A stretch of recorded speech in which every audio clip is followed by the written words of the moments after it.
Imagine a landscape where, the familiar hum of European and American cars is increasingly joined by something new, a new, almost silent presence. Hmm. Electric vehicles born not in Detroit or Stuttgart, but in China. It's a massive shift. It really is a tectonic shift happening incredibly fast. Yeah, redefining mobility as we knew it. Exactly. And what we're witnessing, it isn't just like a market trend. It's more fundamental. It's a reshaping of the whole global automotive industry. A fundamental reshaping. Yeah, it's like watching a new titan emerge. Not just joining the game, but actually, changing the rule. Absolutely. And today we're taking a deep dive into precisely this fascinating shift. We've been unpacking an insightful article. It's titled China's Electric Vehicle Ascent in Europe. Ah, Trying to yes. really get our heads around the unprecedented pace, the speed at which these Chinese EV manufacturers are making their mark, especially across Europe. Right.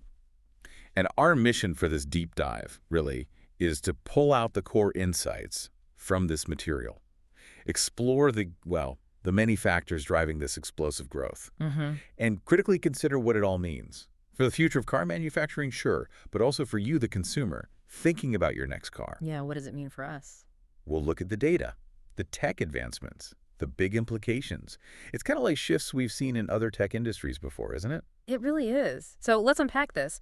The first thing that just jumps out from the source material is the sheer scale and speed of China's transformation. It's huge. This isn't just like steady growth.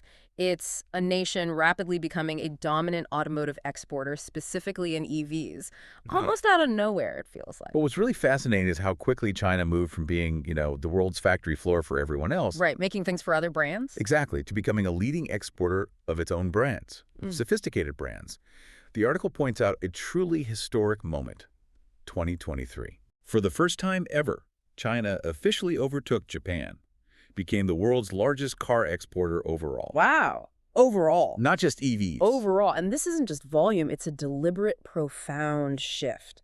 Rebranding their whole auto industry from, behind the scenes work to front and center innovation. That is staggering. And the numbers for Europe specifically, they really drive this point home, don't they? do. We learned that Chinese vehicle exports to Europe didn't just grow in 2023. They exploded by an astonishing 58% year over year. 58%. It's hard to even grasp that kind of jump. It's not a surge. It's a market disruption. Plain and simple. Precisely. And to really get the scale, think about their EV market share in Europe. Okay. It shot up from less than 1% back in 2020 to over 8% in 2023. 8% already. In the projections. Even more aggressive. They're talking maybe 15% by 2025. 15%. So soon. It's not slow evolution, it's rapid acceleration. We're seeing brands like MG, BYD, NIO, XPeng, Great Wall, Geely, names that were frankly unknown to many Europeans just a few years ago. Now becoming common sights on roads from Berlin to Barcelona. Now, I bet a lot of listeners are thinking, oh, okay, it's just about lower prices, right? That's the usual narrative. All right, the assumption. But that's where the source material really challenged my assumptions. Cost plays a role, sure, but the article is very clear. The real story is deeper. Much deeper. It's about a significant fundamental technological edge and these incredibly innovative drivers reshaping the whole industry. That's exactly right. The success isn't just price, which leads to a really critical question. Hmm. Are Chinese cars actually becoming, technologically more advanced than the established Western ones? That's the big question. And if you look at the source, it paints a pretty clear picture. Real advantages in key areas. Take Yeah. battery tech, for instance. Yes. The article definitely highlights their lead there, particularly with LFP lithium iron phosphate batteries. It points out they're not just cheaper to make, which makes EVs more affordable, Crucial point.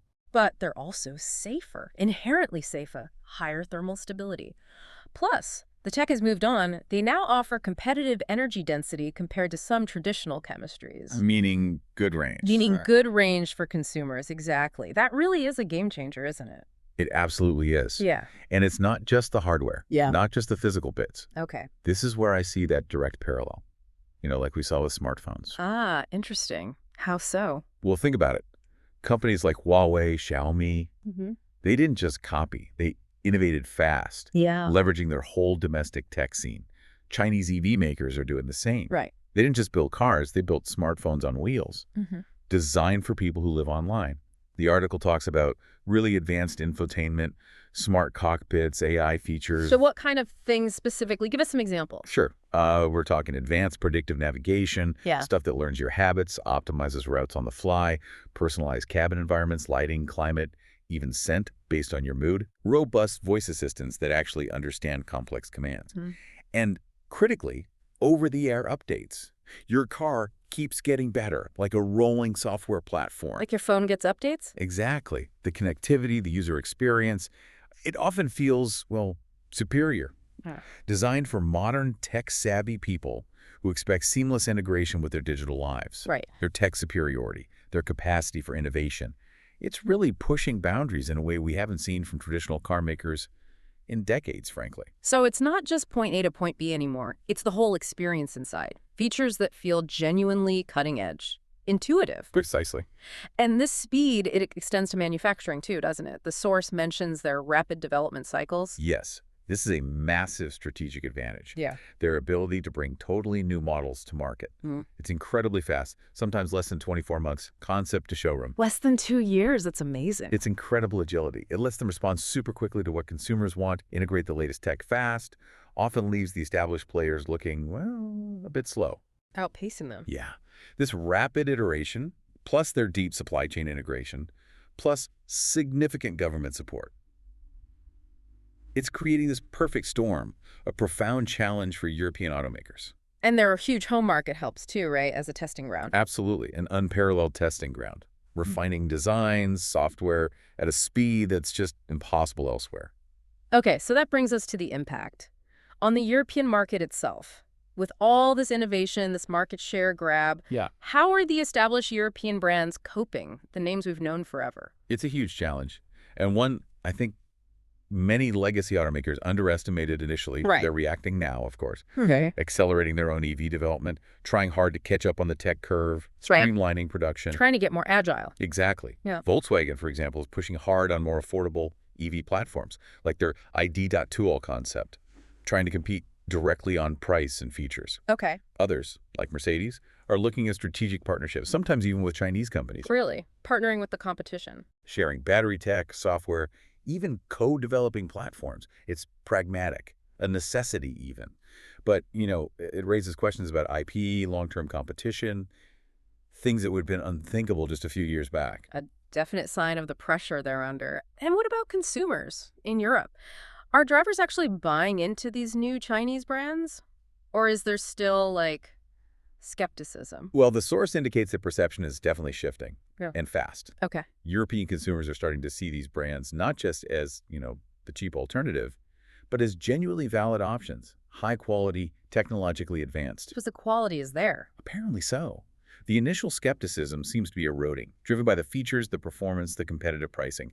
This shift in perception is crucial for them long term. It could really alter brand loyalties built over generations. Okay, so putting it all together, the bigger picture, are we looking at a completely new automotive order? Something fundamentally redefining car ownership globally? If we zoom out, the whole global auto industry feels like it's on the edge of this profound, irreversible change. Right. Competition's only going to get fiercer.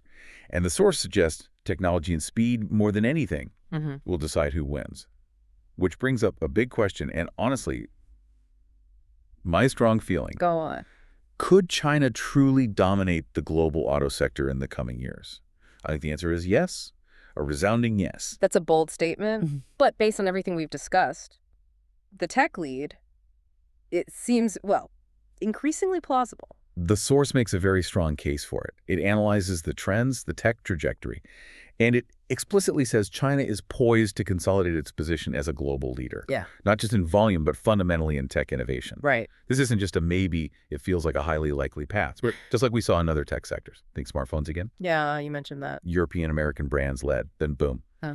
Companies from Asia, especially China, took over, not just with cheaper phones, but with better, more integrated user-focused tech. I am really convinced Chinese technology is now set to be dominant in automotive, just like it became in smartphones. They're leading the way in defining what a modern connected car actually is. Wow. Okay, so let's bring it back to the listener. For you, hearing all this, what does this shift ultimately mean? Well, Several things. It implies, I guess, more choice, more diverse options on the market. Definitely more choice. Yeah. And potentially faster innovation across the board, right? Yeah. As everyone scrambles to keep up. Yeah, competition driving innovation. And maybe more competitive pricing, too, if they have efficient manufacturing, advanced battery tech. That seems likely, driving down costs. It also means cars that are, as we said, much more integrated with your digital life, Yeah. more like rolling tech devices. Right. Affecting everything from how you navigate to how you interact with the car's features, even maybe aftermarket services, data management. Exactly. You'll likely get access to more technologically sophisticated cars, potentially at better value. And the sheer pace of innovation will just speed up for everyone, impacting almost every part of owning a car. Okay, so to recap then, we've taken this deep dive into the rapid rise of Chinese EVs in Europe. Driven not just by price, but by really significant tech advantages, batteries, software, manufacturing speed. This is putting huge pressure on the established players worldwide, and it's clearly signaling a completely new global automotive landscape. Absolutely. And as those lines blur, between traditional vehicles and these smart tech devices on wheels, how will this global race for automotive innovation shape our daily lives and the very definition of driving in the next decade? That is a fascinating question. Definitely something to keep watching. For sure. Now, if you found this deep dive insightful and enjoyed unpacking these trends with us, please do consider giving us a like before you go. It genuinely helps us bring more of these deep dives to you. And if you want to stay ahead of the curve, keep exploring these crucial nuggets of knowledge from around the world, especially understanding how technology is truly reshaping everything from phones to the cars we drive. Make sure you hit that subscribe button. We're always digging into the next big thing, and you won't want to miss what we unpack next.